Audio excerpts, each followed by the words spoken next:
Donald Jacob Hager Jr., better known as Jack Swagger in the WWE. He's had many accomplishments in his career, from being the ECW champion in 08 to 09, from being the World Heavyweight Champion in 2010, being the All-American American gimmick before he became the oddly over Real Americans with Zeb Coulter as the manager. Now, I'm wondering if you guys are starting to notice where I'm getting at here and what could possibly be the downfall of his career, or maybe why he's not seen on television as much. And this is just my theory. But honestly, guys, what is burying him right now is the whole patriotic gimmick. There's only so far patriotism can go because, okay, a lot of people are like, well, it worked for Hulk Hogan. It actually did work for Hulk Hogan. But that was 30 years ago, in the golden era. Around that time, there were so many wars going on that time that we had to have a patriotic icon to look at. And it actually worked for Hulk Hogan because he represented it well.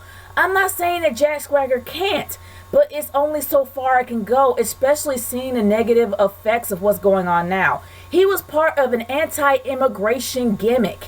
Do you know how far that's going to go now? Barely not that far. We have, with racism being on the rise, anti-immigration, there's activists pretty much all over the place.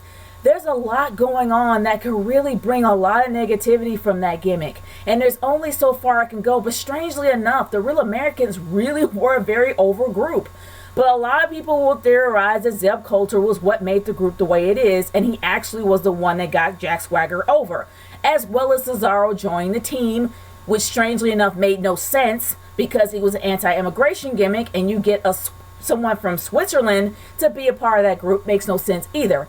But in my opinion, that was a nail in the coffin. As soon as they added Cesaro just to kind of smooth things over with the crowd, especially how that this is an internationally known wrestling company that the entire world knows about, they probably added Cesaro to try to smooth things over. But then Cesaro got more over, Zeb Coulter got more over, and Jack Swagger was in the middle. And unfortunately, he just started fading out as time went on. They shouldn't have added Cesaro. They should have just left it the way it was. No matter how much heat they got from it, they should have just allowed it to be the way it was. But now adding Cesaro in there kind of neutralized it and put so much focus on Cesaro and less focus on Swagger. And then Zeb Coulter being in it, and Zeb Coulter having more mic time than Jack Swagger himself, really did mess it up too. Don't get me wrong, sometimes that can actually have a reverse effect, especially when it comes to managers that can really do a good job in putting their wrestlers over.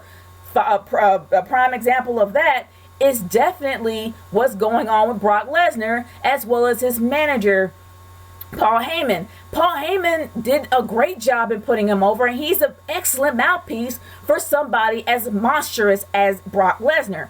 But this is Jack Swagger with Zeb Coulter. Zeb Coulter brought more personality than Jack Swagger could actually have. And unfortunately, that entire gimmick just completely swallowed him whole and just X'd him out, and he was no longer involved in it at all. And that's the sad part. Even though you see Jack Swagger here and there occasionally, he is being faded out by the day. And I don't see him coming back on screen more often anytime soon. Especially now that they're saying that he was injured by the hands of the black sheep of the Wyatt family. I'm not entirely sure when he's going to come back or if he's going to come back. Let's hope he will, because I would hate to see a talent like that buried.